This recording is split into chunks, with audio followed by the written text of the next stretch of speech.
and have played a big part in our lives, and you will continue to do so, I hope. I would like to single one person out. Gran, it is wonderful to have you here and looking so fantastic. Thank you for showing Rotter and I so much kindness since we have been together. I have to admit that I am batting way above my weight.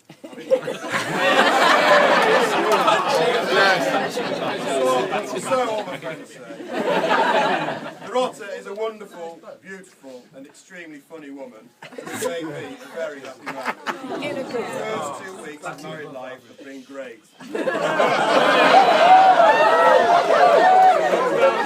What have you done? Thank you very much, darling, and I'm looking forward to spending the rest of our lives together.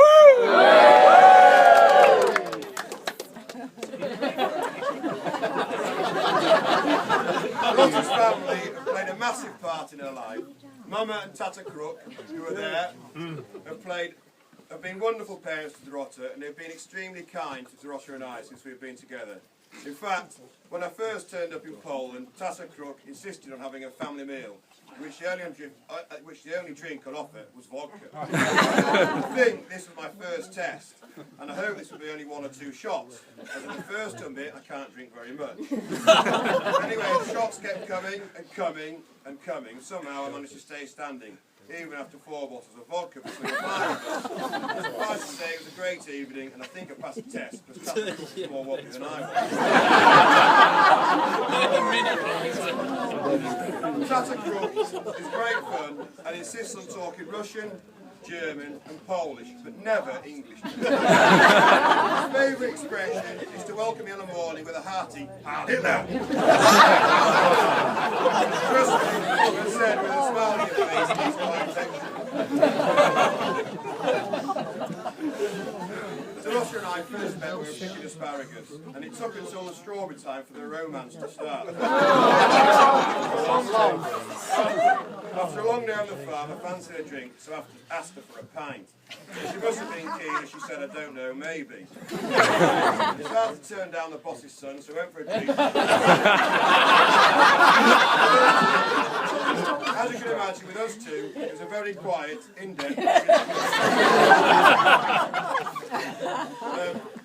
we had our first kiss in a pub in Dalton, which was pretty classy. It was a dry summer that year, so we were busy irrigating the strawberries. And when Dad asked me to keep going to Sesse, to turn the irrigation off on a night time, I think he was surprised quite how keen I was. Little did he know that the Rotter and I would meet next to the beck at Sesse and spend some fantastic evenings cuddling under the evening sky. Irrigation time! These meetings weren't the easiest to arrange, as the Rotter had their own version of English, which we called Donglish. And irrigation and beck weren't in Donglish then. But seriously, Rotter, your English is really good now, and you're practically fluent, and you've been amazing at learning English. One of the best teachers, Iris Wilkinson, is here tonight, and she taught Rotter 2 of her favourite words to describe me. Sturdy and stout. We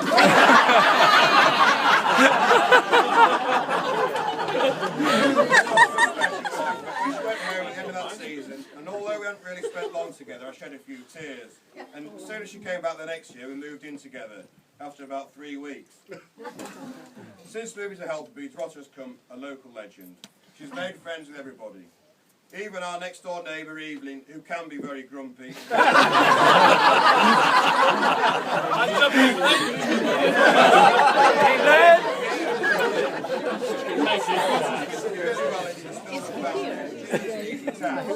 I'm really pleased that Mum and Gran finally have another woman in the family.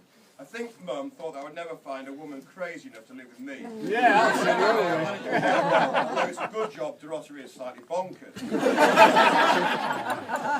when I asked Rotter to come and collect fire with me on one cold October Sunday in asparagus field, I have to say she didn't seem very keen. And when she turned around to see me kneeling down with a ring in her hand and asking her to marry me, I didn't quite get the response I expected. I think the words were, "Are you joking?" I think I was more annoyed I didn't ask her when she had her makeup on and her hair looking fancy. Anyway, I thought it was romantic.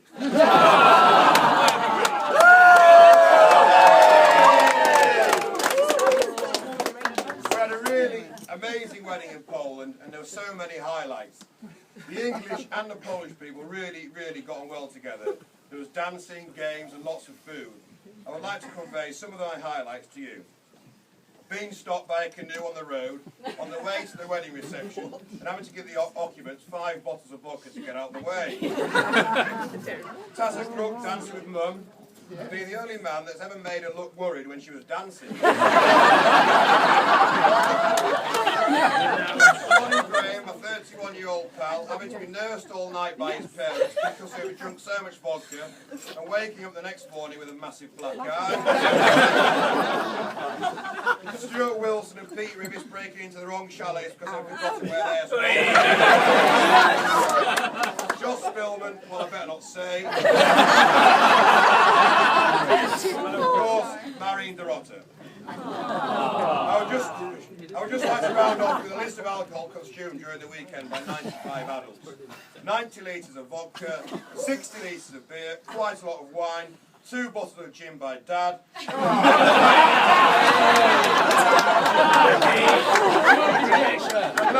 last but not least, 8 litres of homebrew vodka. Finally, I'd like to say a few thank you. First, to Banners, my best man, or my second best man. Best man today, I meant, not the second best. Banners, you've been a fantastic friend wherever you are. Where are you, Banners? You've been a fantastic friend to me over the years, Banners. And we've been through a lot together, and you mean a lot to me, and thank you so much for being such a loyal friend. Banners! Second, I'd like to thank my parents for such a wonderful party. Mum, you've got the bit between your teeth tonight, and it's been brilliant. It's been fantastic, Mum. Thank you very, very much.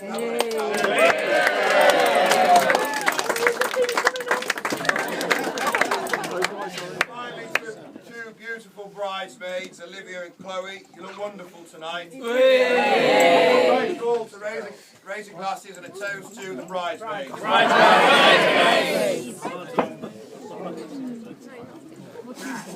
that's me done. Banner's going to respond later. Just a couple of notices. At the end of the meal there'll be a toast, but instead of champagne we're going to have vodka tonight. We're going to drink vodka out the table towards the end of the meal. So make sure your shot glasses are all charged to the brim. And now it's time to make your way slowly through the rear here. And the